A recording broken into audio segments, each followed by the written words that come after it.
Good morning.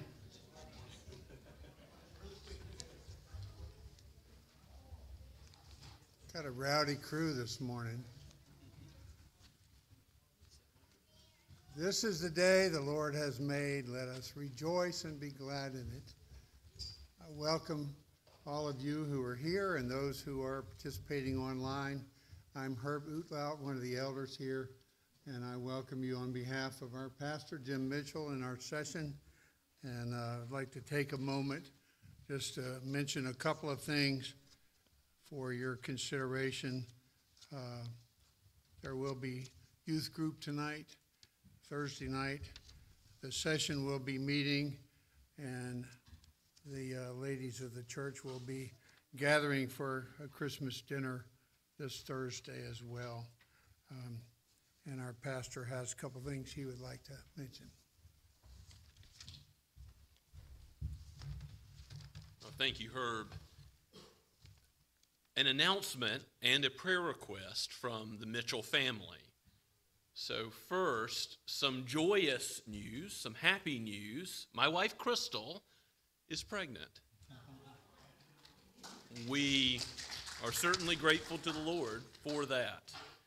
And a surprise, we're in our 40s. So please pray for the baby and Crystal.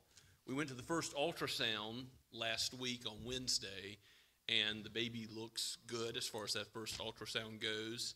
But there is another prayer request in addition to the normal advanced maternal age type stuff, that Crystal, it was discovered, has a mass in her abdomen that we didn't know about before when we went to that ultrasound. So its initial presentation was favorable, but we aren't going to know until sometime this week whether or not it's cancerous. So please do pray that it is not cancer.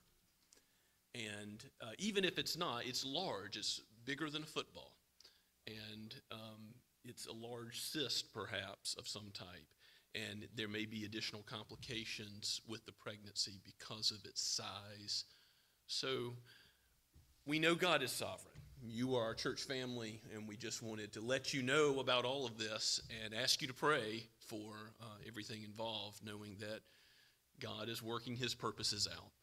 And we'd really appreciate that.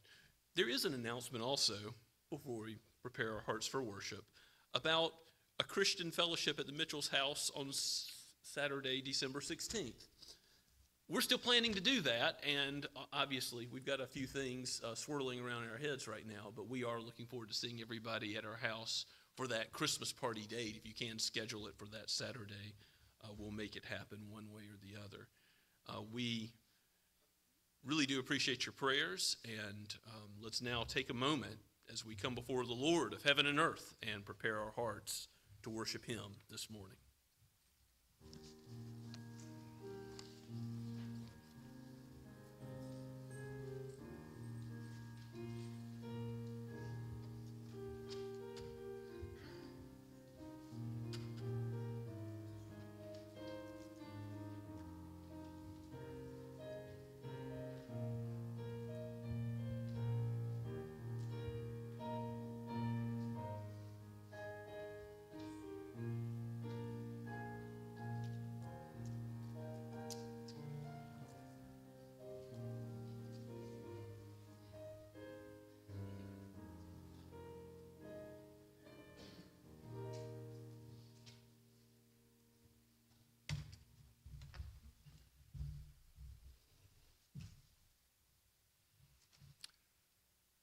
Dale Johannes Meyer, would you pray for the pastor's family?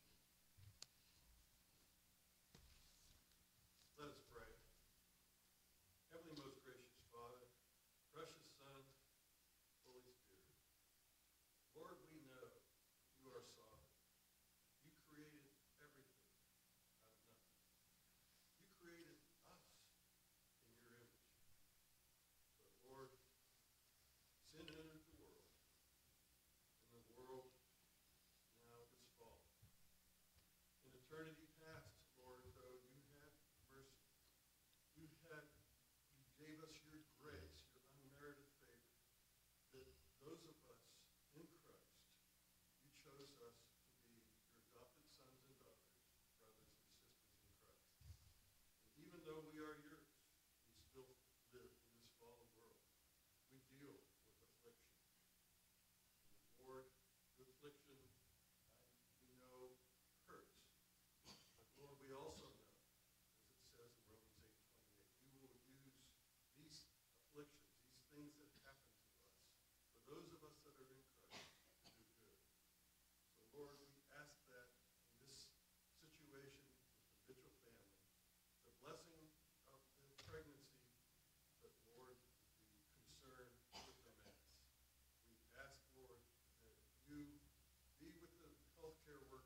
Thank you, Dale. Our call to worship this morning is from Psalm 27 and verses 1 through 4 of David. The Lord is my light and my salvation. Whom shall I fear? The Lord is a stronghold of my life. Of whom shall I be afraid? When evildoers assail me to eat up my flesh, my adversaries and foes, it is they who stumble and fall. Though an army encamp against me, my heart shall not fear.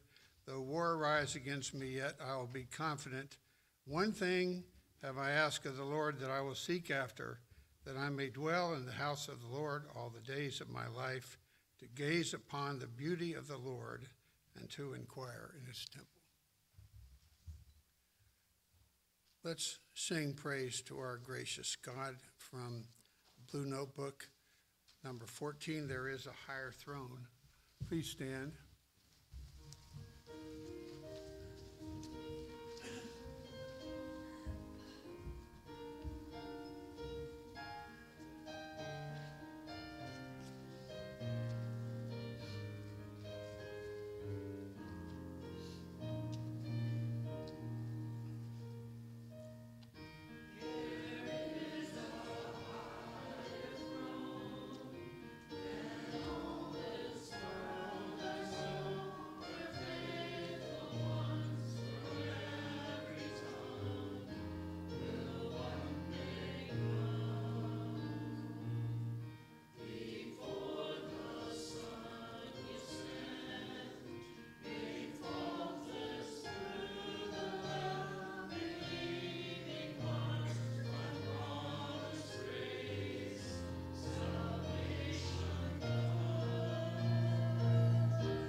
Let us pray. Father in heaven, we come before you to worship you, to give you the worship that you are due, because you are the creator and sustainer of all that exists. You deserve our worship. We worship you together with the Son and the Spirit, the Son our Redeemer. The Spirit is the one who has changed our hearts from stone to flesh and who gives us a desire to worship you. We pray that our worship today would be a pleasing aroma in your sight. And we ask this in the name of our precious Savior, Jesus, who taught his disciples to pray, saying, Our Father in heaven, hallowed be thy name. Thy kingdom come. thy will be done, on earth as it is in heaven. Give us this day our daily bread, and forgive us our debts, as we forgive our debtors. And lead us not into temptation, but deliver us from evil. For thine is the kingdom, and the power, and the glory forever. Amen. Please be seated.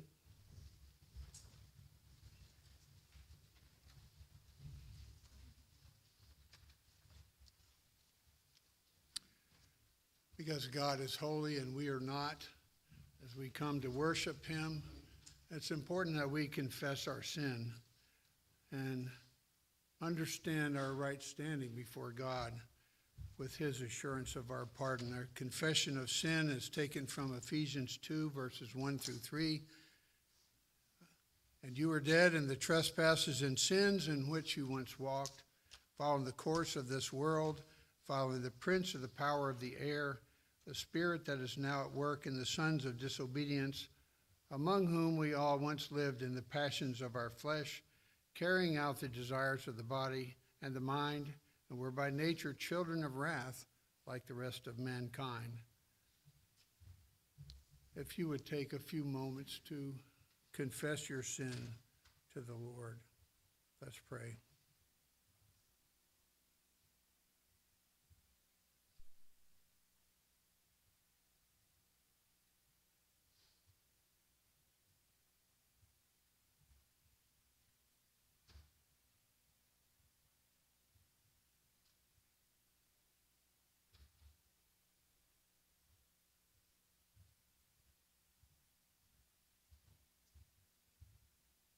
Amen. Our assurance of pardon is from the following verses after our confession of sin, from Ephesians 2, verses 4 through 10. But God, being rich in mercy, because of the great love with which he loved us, even when we were dead in our trespasses, made us alive together with Christ. By grace you have been saved, and raised us up with him and seated us with him in the heavenly places in Christ Jesus, so that in the coming ages he might show the immeasurable riches of his grace and kindness toward us in Christ Jesus. For by grace you have been saved through faith, and it is not your own doing, it is the gift of God, not as a result of works, so that no one may boast. For we are his workmanship, created in Christ Jesus for good works, which God prepared beforehand that we should walk in them. Praise be to God. Now please stand and let's confess our faith from the Westminster Confession of Faith, 8.5 and 8.6. It's in your bulletin. Read with me. The Lord Jesus, by his perfect obedience and sacrifice of himself, which he through the eternal Spirit once offered up unto God, hath fully satisfied the justice of his Father, and purchased not only reconciliation, but an everlasting inheritance in the kingdom of heaven, for all those whom the Father hath given unto him.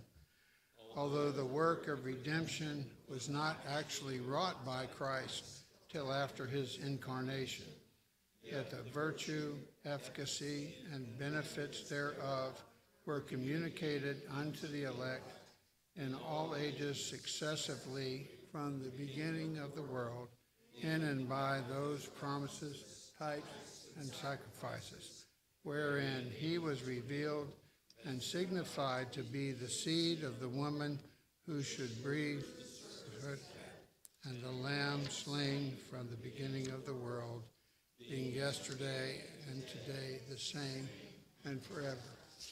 Please be seated. Will the children please come forward for the children's sermon by Elder Joel Reed.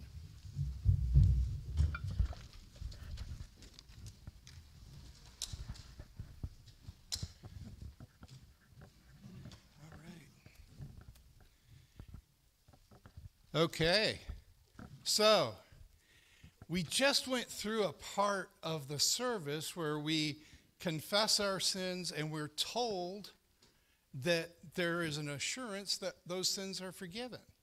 Now, in our Bible reading today, John goes through that. But I want to remind you in 1 John 1:9, it says, if we confess our sins, he is faithful and just to forgive us our sins and cleanse us from all unrighteousness. Now, what that means is we need to remember when we do wrong, when we sin, we need to confess that to God. And that doesn't mean just saying, hey, God, I'm sorry, and then going back and doing it again, right? We do that, but part of confession is what's called repentance. And repentance means turning away from. It means that we want to stop doing those things that displease God. But in the reading today, I want you to listen, because John says, if we are in Christ, if we believe that Christ died for our sins, God assures us that anything we bring to him, he hears. So when we confess, when we ask for things, our God listens to us because of what Jesus did for us. Let's pray. Dear Heavenly Father, we thank you. We thank you that you loved us enough to send your Son, your one and only Son, to pay a price that we couldn't pay, and to triumphantly rise on the third day. Father, we pray that you would remind us that you have assured us that what we ask in your name, you will hear us. And in your will, you will provide us those things we need. In Jesus' name we pray. Amen.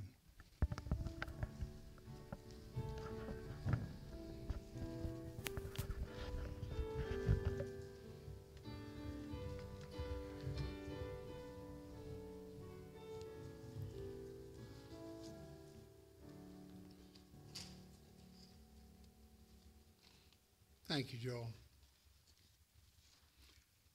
Our scripture reading today is from the Gospel of Matthew, chapter 12, and verses 9 through 37.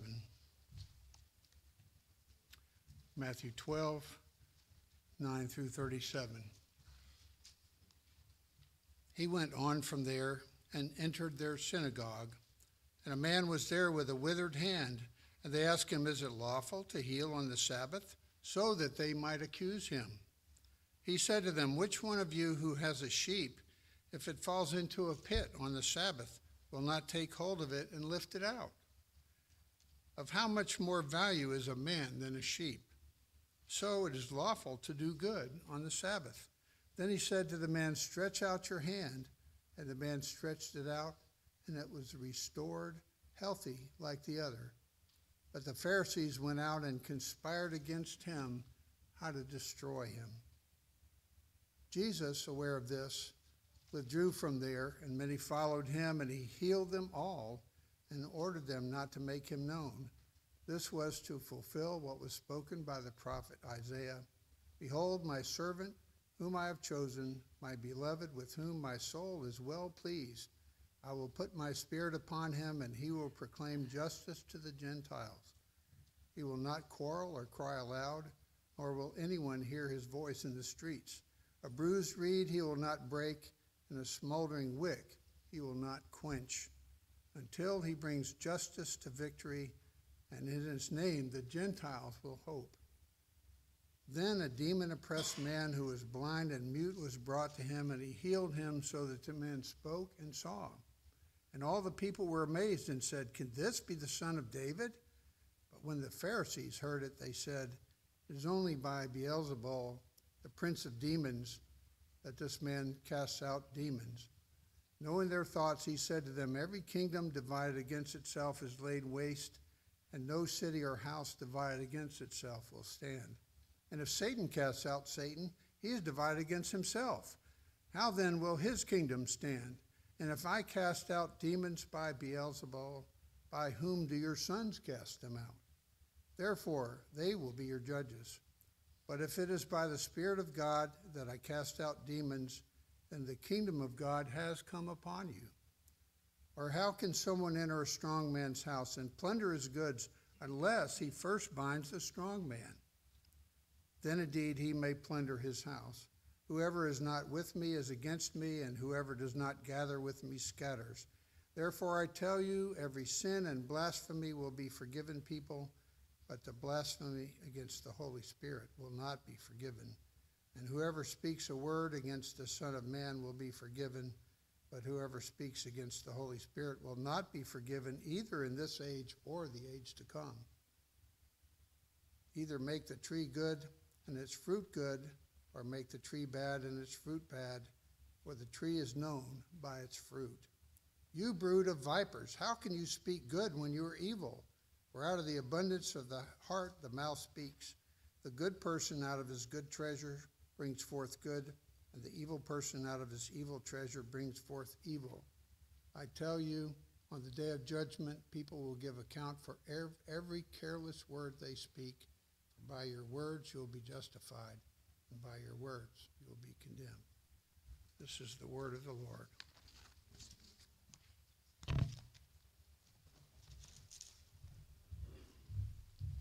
And at this time, I have the pleasure of inviting up Hilliard and Janet Terry.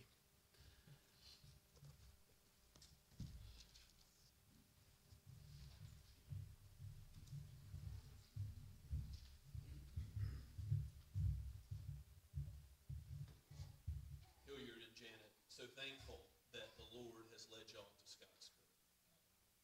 If you haven't met Hilliard and Janet yet, please do give them the right hand of fellowship today, because they have taken these vows that we're going to have them take again in the midst of the congregation before the session and join with us in fellowship. And we are so excited that you all have come to join with us in serving the Lord together. So here are the 7 vows which we discussed and you've already given to the session, the leadership of the church.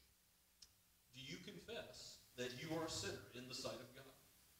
That you deserve his punishment, that you were unable to save yourself, and that you are without hope of salvation except for God's love and mercy? I do. Do you believe in the Lord Jesus Christ as the Son of God and the Savior of sinners? Do you receive and trust in him alone for salvation? I do. And do you accept the Bible, comprised of the Old and New Testaments, as the written Word of God, and that it is the only perfect rule of faith in how to live? I do. Do you promise to trust in the guidance and strength of the Holy Spirit so that you can live all of life as a Christian following the example set by Jesus Christ? I do. And do you promise to exercise faithful stewardship of God's resources entrusted to you for the furtherance of God's kingdom and purposes? I do. And do you accept that the doctrines and principles of the standards of the Associate Reformed Presbyterian Church are founded upon the Scriptures? And finally, in loving obedience, do you submit yourself to the government and discipline of this church, promising to seek the peace, purity, and prosperity of this congregation as long as you are here? I do. Please be seated. At this time, we have a question for you as the members of Scots Kirk as well. Will you walk in Christian unity with Hilliard and Jeanette Terry and seek to serve the great King and head of the church, the Lord Jesus Christ, together with them? If you do, would you symbolize such now by standing?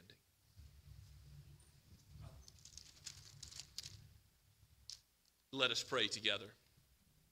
Father in heaven, I thank you for Hilliard and Janet. We give you praise that you have brought them into our midst, and we thank you for the family of God, for everyone gathered here together, that we can encourage one another, rejoice with those who rejoice, and weep with those who weep, that we are not left alone to go through the Christian life, but are able to walk with you together with a people. And we give you praise for that. And the blood of the Lord Jesus, who cleanses us from all unrighteousness and presents our souls to you. We pray in his holy name. Amen. Please be seated. And again, we'll ask Hilliard and Janet to join the handshaking line after the service so that you might greet them, each and every one, if you have not yet. As we go before the Lord in prayer this morning, let us give him thanks for who he is and what he's done. Let's pray. O Lord, you are great and greatly to be praised. We thank you for life and breath.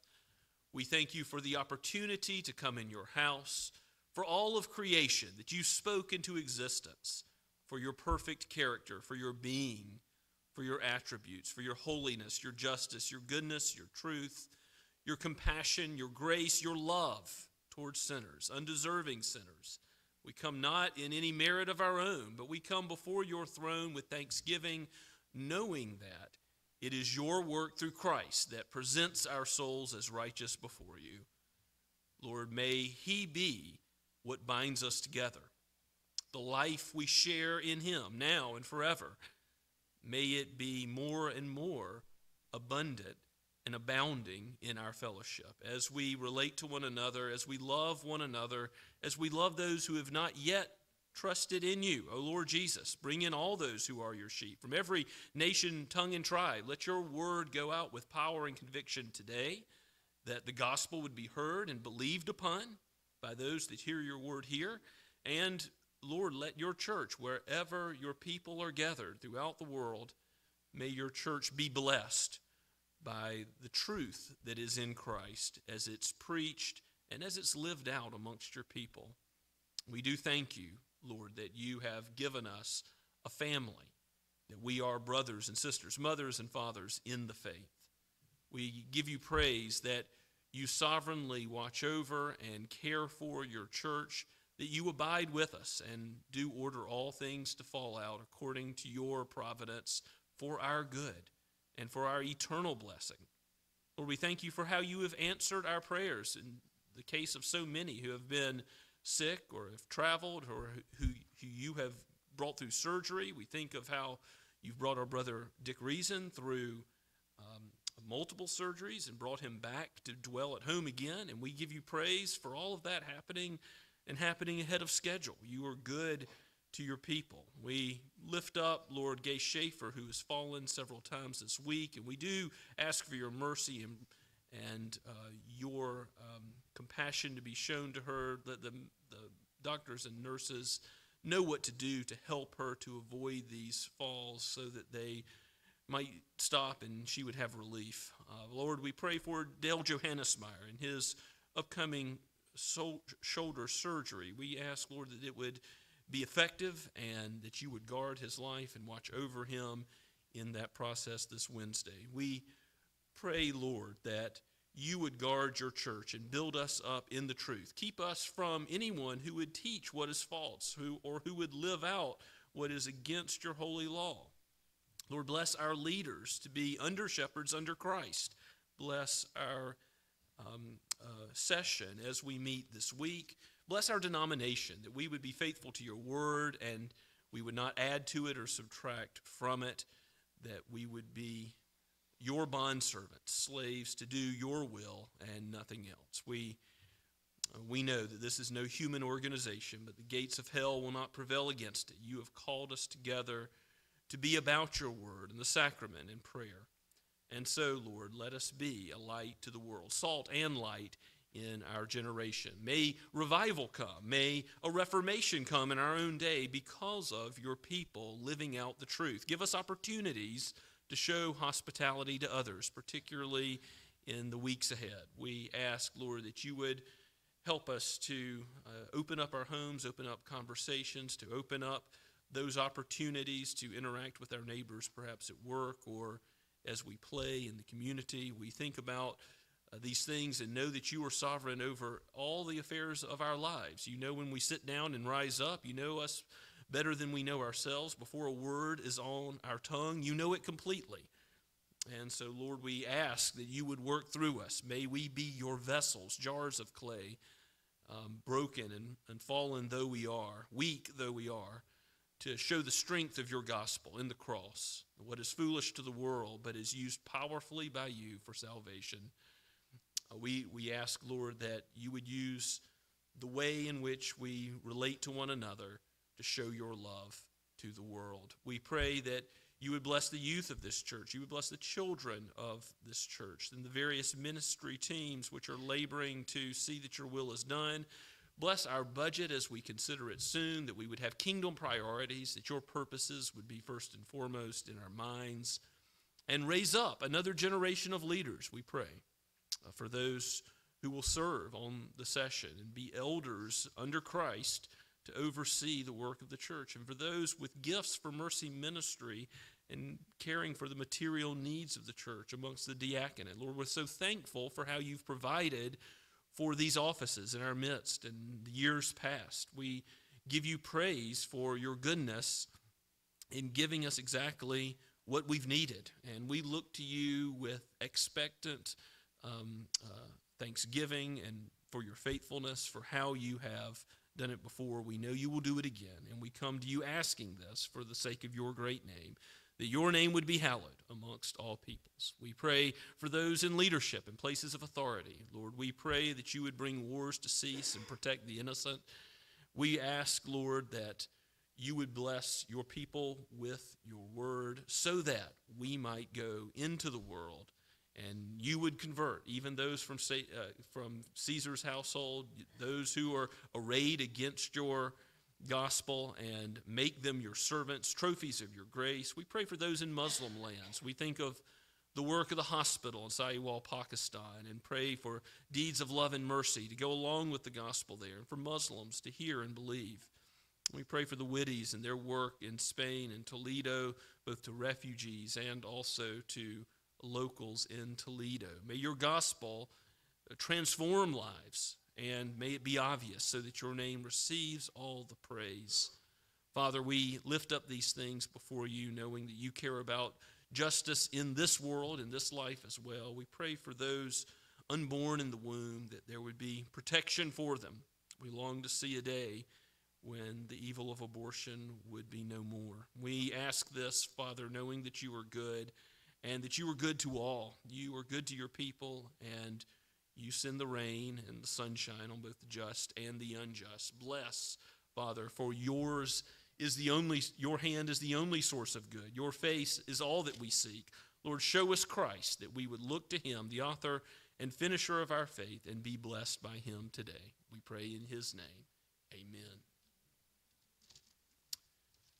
As we continue to worship the Lord, let us sing again of his faithfulness. Trinity hymnal number 32, Great is Thy Faithfulness.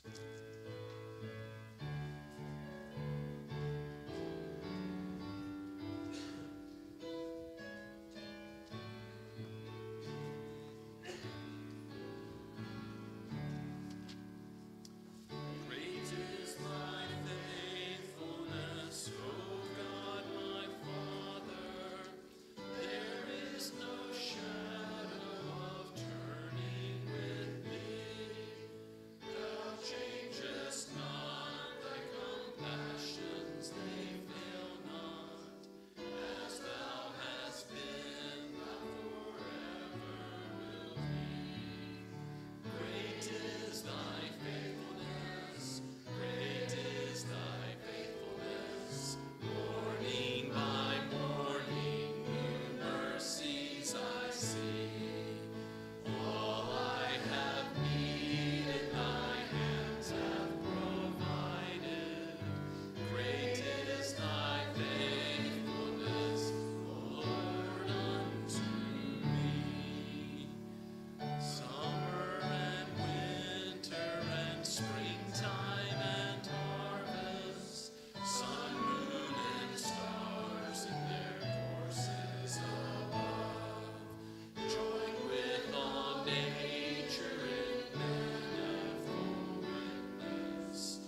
Let us pray.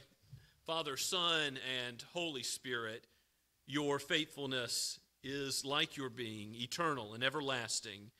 You have provided for us all the joys of human love, of sight and sound. You have given us your word. It is more precious than honey from the honeycomb. You have given us your only beloved Son, Christ, to make us righteous, to cover over our sin, so that rather than death, we have life in him now and forever.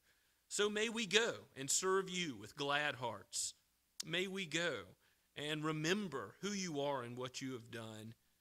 Use these tithes and offerings to the praise of your glorious grace. Use our very lives as living sacrifices to your name, that your gospel might be made known through our actions as well as through our words. We pray in Jesus' name, amen.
Praise God from whom all blessings flow. Praise him, all creatures here below. Praise him above, ye heavenly host. Praise Father, Son, and Holy Ghost. Amen.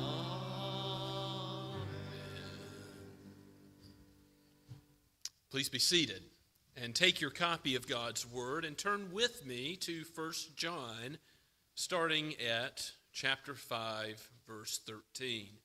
Only going to cover a few short verses this morning, looking at 5:13 through 17. This is possibly the most difficult text in all of 1 John. Last week, as you recall, there's some tricky elements to it, but this morning you'll see the famous discussion by John of the sin leading unto death. And it will lead us to consider the gospel. It will lead us to consider Christ, the forgiveness of sins that's found in him for those who confess their sins. He is indeed faithful and just to forgive. So let us hear God's word, again starting at 1 John 5, verse 13, penned by the apostle, breathed out by the Holy Spirit for each of us gathered to hear today. I write these things to you who believe in the name of the Son of God, that you may know that you have eternal life. And this is the confidence that we have toward him, that if we ask anything according to his will, he hears us. And if we know that he hears us in whatever we ask, we know that we have the requests that we have asked of him. If anyone sees his brother committing a sin not leading to death, he shall ask, and God will give him life to those who commit sins that do not lead to death. There is sin that leads to death. I do not say that one should pray for that. All wrongdoing is sin, but there is sin that does not lead to death. Let's pray together. O Holy Spirit, you have inspired this word so that we might be blessed by it, corrected, rebuked, trained in righteousness, shown the way in which we should go. Aid us to approach you in prayer confidently, joyfully. Aid us to find our strength in the gospel and the finished work of Christ. Aid us to understand your word and to always turn away from sin towards what you would have us to do out of thanksgiving. And Lord, we praise your name. Hallelujah, that there is an overcoming of death by Christ, that sin does not lead to what it deserves, separation from you, but that we will behold your presence now and forever because of his work on Calvary. We pray all this in Jesus' name. Amen. John is wrapping up his letter and returning to several themes that we've seen before. And one of those themes is assurance. I've quoted 5:13 many times along the way because this is sort of a purpose statement for John's writing in the first place. He writes this epistle. Why? So that those of you who believe in the name of the Son of God may know that you have eternal life. He's writing to the churches in Asia Minor, modern-day Turkey. He's writing so that they would know that they believe in Christ and have eternal life and live confident, joyful lives in that truth. And God, by the Holy Spirit, as he's inspired this word, not only for the ancient church of 2,000 years ago, but he's inspired it for those who know the Lord Jesus Christ today, that you also would gain assurance. I hope that's one of the things you've seen as we've looked through this epistle together and continue to look through the end of it and look at 2nd and 3rd John also. I hope that you see the benefit of confidence in your salvation, knowing that nothing depends on you whatsoever, but that Christ has done it all. You confess your sins, he's faithful and just to forgive. Why? Because his blood has paid for all of your wrongs. His righteous life is presented before God. When we die or when Christ comes again, we will know that we are his. He is our God and we are his people because of the work of Christ. And it doesn't depend on anything we do now or in the past or even in the future. We stand approved because of the righteousness of the Son. That is the abiding that John keeps referring to, of us in Christ and Christ in us. And yes, it results in a love that comes from God, then flowing out to our brothers and sisters in the Lord.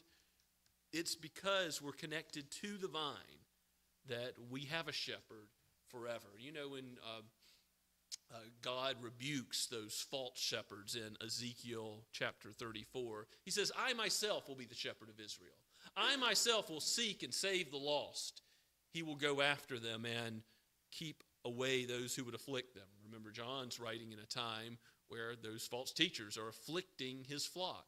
So one of the clear applications of this assurance verse, 5:13, is that Jesus abides with his church. We have a shepherd, the shepherd and overseer of our soul, as 1 Peter 2:25 puts it. We have the good shepherd of the sheep. We have the shepherd of Psalm 23, the one who is referred to ahead of time by King David there.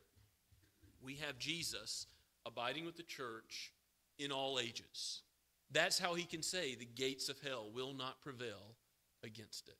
That's how he can say with confidence that we will be his in eternity, because he knows what's between now and eternity. He knows that Satan's doom is sure. He knows that the kingdom of darkness will be defeated. He will shepherd us all the way through every deep valley, every darkness, every affliction, every trial we experience, Jesus is with his people. That's what assurance is based on, our connection to the shepherd. Remember, David says that in Psalm 23. I will fear no evil. Why? Because you are with me. Our shepherd abides. And in that context of confidence, John returns to the theme of prayer. If you look back at the text in verse 14, he's already spoken of praying in Jesus' name, and we discussed that that's not so much a formula at the end of a prayer. It's not like a magic incantation, but instead it's praying in Jesus' will. It's praying in accordance with what his kingdom is about. And we're encouraged as sons and daughters of the Most High, adopted into his family. 1 John 3:1 tells us that's what kind of love we've received, that he doesn't want to give us stones. He wants to give us bread. He wants to give us good gifts, even the bread of eternal life in Christ. And so we can ask confidently as his children, even the way we approach him in worship, as we confess our sins earlier in this service, as we praise him and sing hymns of who he is and give him the thanksgiving due his name. As we approach him in this hour or throughout the week, as we meditate on who God is and what he has done, it ought to be with confidence in our ability to approach the throne of grace. Yes, Hebrews is right in the end of chapter 12 to say we should approach God with fear and trembling. Remember, the Proverbs again and again say the fear of the Lord is the beginning of all wisdom, the righteous, reverent fear of the Lord. But also we should approach the Lord with joy, because Christ has given us a way. As the one mediator between God and man, we have a way to approach Almighty God, the everlasting one who spoke this world into existence and to whom all praise is due. We have a way to approach him through the finished work of Christ that saves us and justifies us, but also gives us a conduit to the Father. He is the way, the truth, and the life. No one comes to the Father for salvation or through prayer, through worship, to worship God the Father, except by him. The confidence that we have ought to lead us to pray large prayers and expect large results. For our God is a great and awesome God. John says in verse 15, if we know that he hears us in whatever we ask, we know that we have the request that we have asked of him. In other words, if we know that our kingdom-oriented prayers that are in Christ's name, that is in his will, not selfish prayers, but prayers for the glory of God, for his name to be honored. If we're praying for what matters to him, John is saying, and this is a shocking way of saying it, that those requests are already granted. God already is giving us what we ask for. Now, it's in that context that John brings up the sin that leads to death, discussing prayer and getting what you ask for when you pray in the will of the Lord Jesus. So, look again with me at verse 16. John relates an experience that is common to believers. Even though sin doesn't characterize our lives any longer, it is a part of the Christian life. We're faithful, and God is faithful and just to forgive us when we confess our sin. If anyone does not confess his sin, he makes God out to be a liar. At the end of chapter 1 in 1 John, that's made clear. Even though later in the epistle, John is going to say, you don't go on sinning. You don't just sin because you know God will forgive. No, you live out of thanksgiving and seek to do what pleases the Lord. Love your brothers, because no one that's not connected to the love of God and therefore loving others is his child. But even though this is common to see a brother or sister committing a sin, look at what John says to do. It's to pray. If anyone sees his brother committing a sin not leading to death, he shall ask. That is, he shall pray in the name of Christ for what God in Christ wants us to pray for, his kingdom purposes. If anyone sees his brother not committing a sin not leading to death, he shall ask, and God will give to him life to those who commit sins that do not lead to death. John says, okay, there is a sin, parentheses, that does lead to death. And I'm not saying you should pray for that. The Westminster Confession of Faith, by the way, doesn't define what this is, but in its teaching on prayer, it just says, hey, you should pray for all kinds of things. Rulers, kings, material needs, spiritual needs, but not the sin leading to death. And that just comes right out of the Bible, but it keeps the ambiguity about what is this sin that leads to death.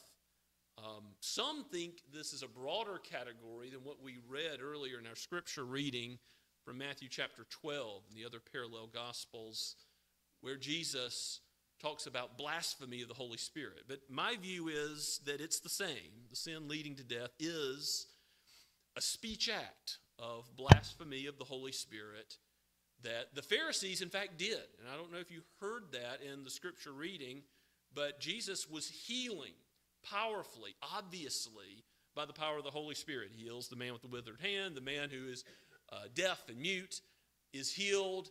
And the Pharisees, all the people are saying, could this be the son of David? But the Pharisees say, oh no. They know who Jesus is. But they attribute his miracles in the Holy Spirit's power to Beelzebub, the prince of demons. Even though their eyes have been open in their interactions with Jesus enough to know he's doing this through the power of Almighty God, the true and living God, they attribute it to demonic powers. And Jesus says, well, why does Satan cast out Satan? That doesn't make any sense. And he brings that argument back on them. But this sin that leads to death, I want you to see it is a specific sin. It is actually doing something. It's not a general hardness of heart. Some take that view, but I don't think that makes as much sense with the context of this passage, because John is saying, if there's somebody who's committed this sin, I don't say pray for them, and we are to pray for people who refuse and are stubbornly refusing the gospel, because God converts such people. He converted the Apostle Paul when he was dead set against Christians and persecuting them. God works mightily to convert and change people who are opposed to his gospel. Now, maybe you've been, an atheist or someone who belongs to another religion or a cult in your previous life, a Jehovah's Witness or a Muslim, and you've said things that are blasphemous about God. Well, Jesus even says, blasphemy about the Son shall be forgiven. You've denied who he is. You've said things that aren't true about him. You've attributed even to Satan what Jesus has done by his righteous life and his atoning death. Jesus says all that will be forgiven. The only thing that will be forgiven, again, Matthew 12 and the parallel texts in the Gospels, is blasphemy against the Holy Spirit's power, knowing that it's the Holy Spirit that's done something, and then you saying that's the work of Satan. And even then, Jesus, when he's talking with the Pharisees, may not have been saying that they committed this sin, but it was a warning to say, you're close. You're right on the verge of attributing to the evil one what only God can do. Don't do that. Don't be so hardened in your heart. Yes, this would proceed from a hard heart to deny the work of God when it's so clearly revealed to you that it's God at work, not the evil one. And so this specific sin, which again, Christ's blood is capable, it's worthy to forgive. It's not that God can't forgive this sin. It's that God chooses not in his sovereignty. It's Romans 9 stuff. He can make some vessels for honor, some vessels for his wrath. That's his prerogative. The wages of sin is death. The wonder is that every sin isn't a sin that leads to eternal death, because that's what we deserve. That's what we deserve by offending a holy God with our thoughts, words, and deeds, not doing what he's told us to do, doing what's against his law, and refusing to love him and our neighbor as we ought in 1,000 ways. The wonder of the gospel is that every sin doesn't lead to death. And so God may sovereignly not forgive this one sin of speaking against the Holy Spirit. Yes, out of a great hardness of heart that acknowledges the Holy Spirit's work and then attributes it to Satan. But this is a a common counseling problem where people will come and say, Pastor, I worry that I've committed this sin. I wonder if God will ever forgive me. Now, yes, you can be concerned about committing sin and judgment to come like Judas. You can be sorrowful for sin like Judas was, and then go out and he hangs himself in shame and is overwhelmed by sorrow. That's possible. But the thing is, for someone who wants to turn away from sin and turn to Christ, the promises of the gospel are true. That anyone who comes to Christ will not be cast out. Anyone who comes. If anyone comes confessing their sins, he will be, 1 John 1:9, faithful and just to forgive their sins. That's true. So if you're coming, wishing, desiring to turn away from sin and turn to Christ, guess what? You need not be concerned that you have committed this unpardonable sin. Because those who are in apostasy and hardened into their heart and attributing to God God's work to Satan, they will not have that desire at all to repent, to truly repent. So Jesus, as our high priest, saves us completely from every sin, and when we look to him, we should know that our every sin deserved death, but he gives life because of his gracious generosity. Let's turn to Hebrews for a minute. Hebrews chapter 10.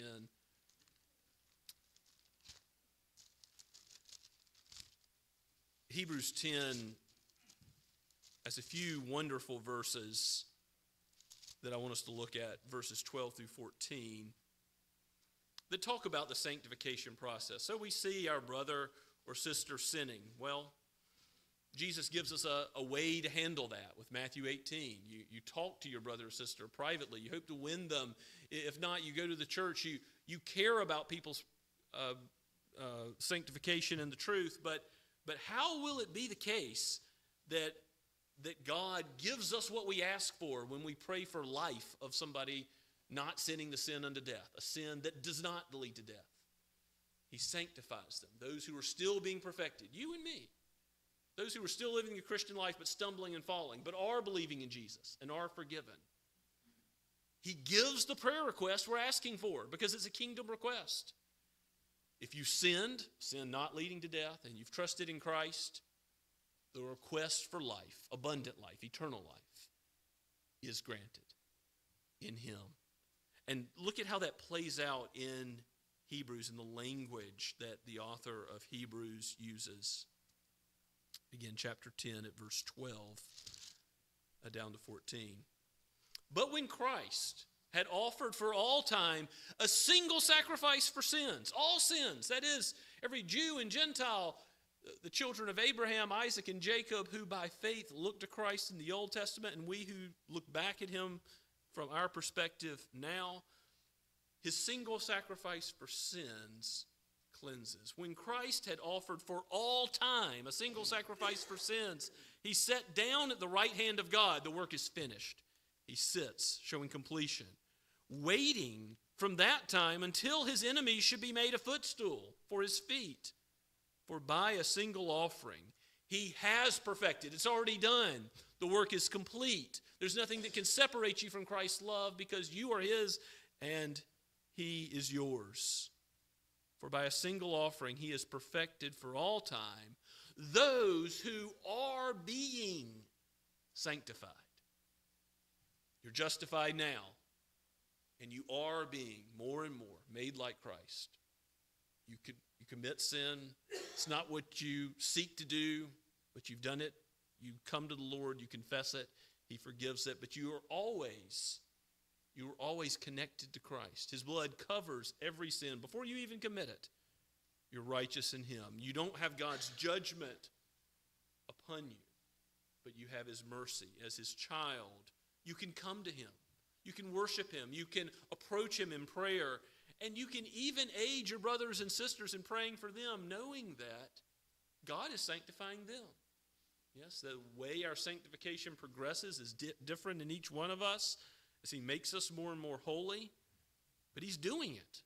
And as we pray for one another, those spiritual requests are more important than any others, that we would not only be benefited materially for a little while in this life, but that we would receive the benefits of knowing Christ, knowing him forever, and progressing in that sanctification process that ultimately is not about our work, but about the Holy Spirit's work in us.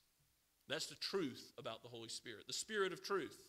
He's not to be blasphemed, to be said something false about, but he leads his children into the truth. He guides us into his righteous paths. He guides us to Christ, the source of our confidence, the source of our assurance. Let's pray together. O Lord, give us joy and peace and comfort in the Holy Spirit as he shows us Christ, the God-man, the one who is righteous, the only sinless one.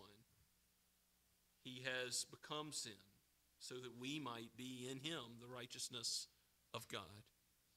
O Father, shepherd your people, tenderly, mercifully guide us. Do not snuff out a faintly burning wick.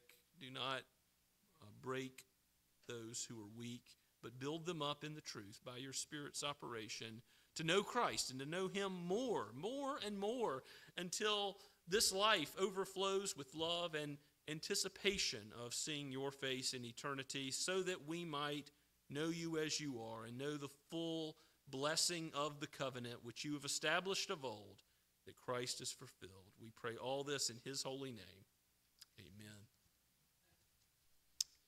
Let's give thanks and praise to God now from Trinity Hymnal number 465, Marvelous Grace of Our Loving Lord. Let's stand as we sing.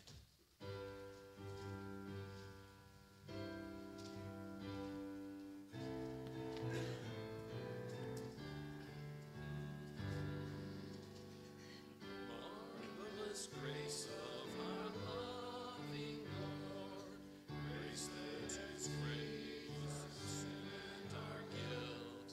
Yonder on Calvary's mount outward, there where the blood of the Lamb was spilled.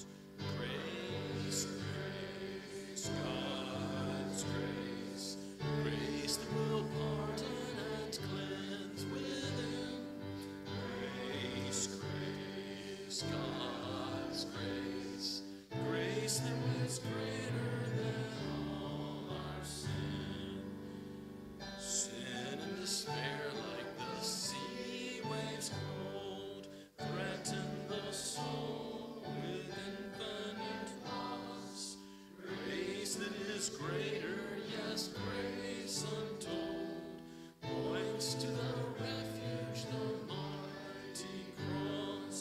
Grace, grace, grace, grace, grace that will pardon and cleanse within.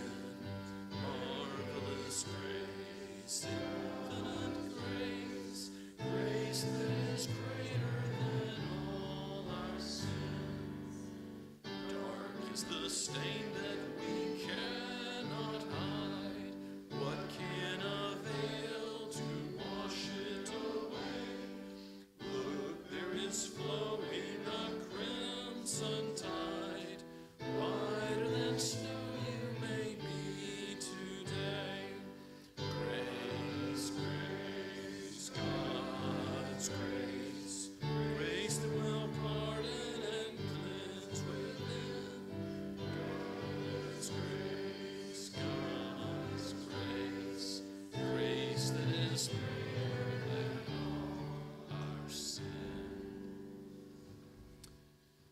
Before you go with God's benediction, I want to open an invitation to anyone who doesn't yet understand this grace, this infinite grace of God, and wants to know, how can I be sure that I belong to him, that I will be with the Lord forever in eternity? There's nothing that I would rather, or any one of our elders would rather do more, for that matter, any of our congregants.